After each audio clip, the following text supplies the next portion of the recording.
कक्षा 6 में आज हम अभ्यास करेंगे हिंदी व्याकरण में, जो 6, 7, 8, 9, 10 पद परिचय में आती हैं आगे संज्ञा से। नाउन अंग्रेजी में कहते हैं NOUN, नाउन। तुलसीदास, मीराबाई, शेर, बंदर, इंडिया गेट, संसद भवन, बुढ़ापा, बचपन, ये कुछ शब्द हैं। तुलसीदास और मीराबाई व्यक्तियों के नाम हैं। शेर और बंदर पशुओं के नाम हैं।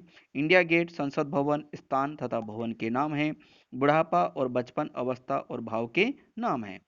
तो नाम शब्द व्याकरण में संज्ञा कहलाते हैं। अगर हम इन सारे नामों को देखें, तुलसीदास, मीराबाई, शेर, बंदर, इंडिया गेट, संसद भवन, बुढ़ापा, बचपन, किसी व्यक्ति, वस्तु, प्राणी, स्थान या भाव के नाम को संज्ञा कहते हैं। ठीक है। अब जैसे व्यक्ति में आपका नाम हो गया, सुभाष चंद्र बोस जी का नाम है, गांधी जी का नाम है।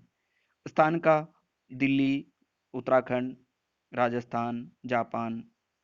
नदी में गंगा, यमुना, गोदावरी।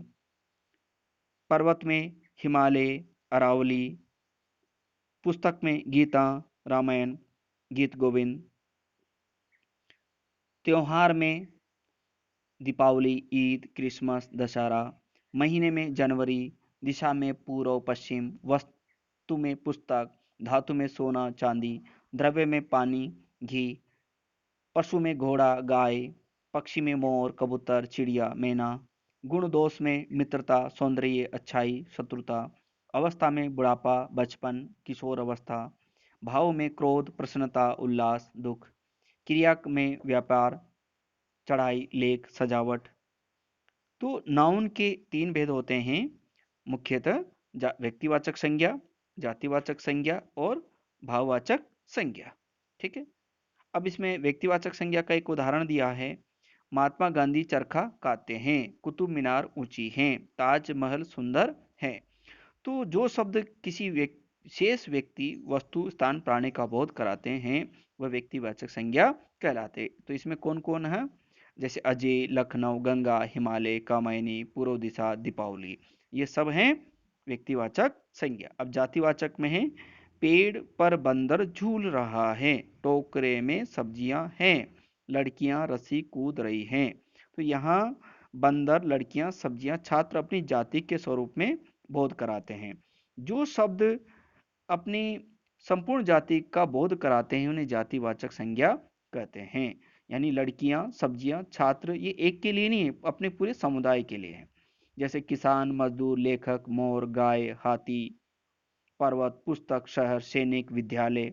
अब एक ही विद्यालय थोड़ी है, बहुत सारे विद्यालय, सैनिक विद्यालय, केंद्रीय विद्यालय, सरकारी विद्यालय, प्राइवेट विद्यालय। तो ये जाति का बोध कराते हैं।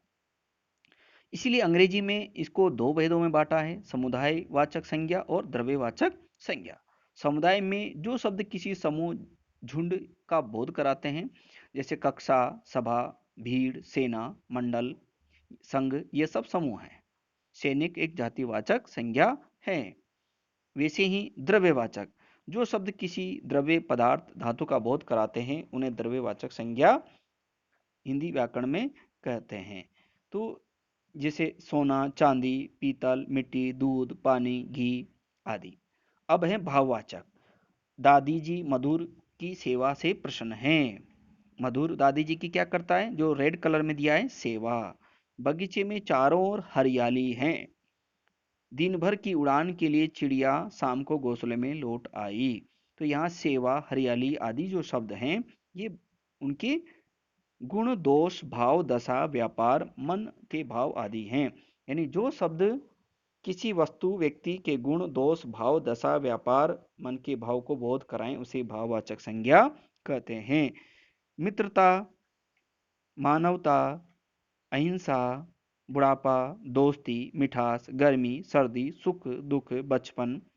तो ये शब्द हैं, ये कोई रूप नहीं है, ये कोई मूर्त रूप नहीं है, कोई आकार नहीं होता, केवल अनुभव किया जाता है। तो ये सभी भाववाचक संज्ञाएं हैं। तो आपने संज्ञा के बारे में पढ़ा, किसी व्यक्ति, वस्तु, प्राणी के भाव को संज्ञा कहते हैं। संज्ञा 3 होती हैं: जातिवाचक संज्ञा, व्यक्तिवाचक संज्ञा, भाववाचक संज्ञा। धन्यवाद।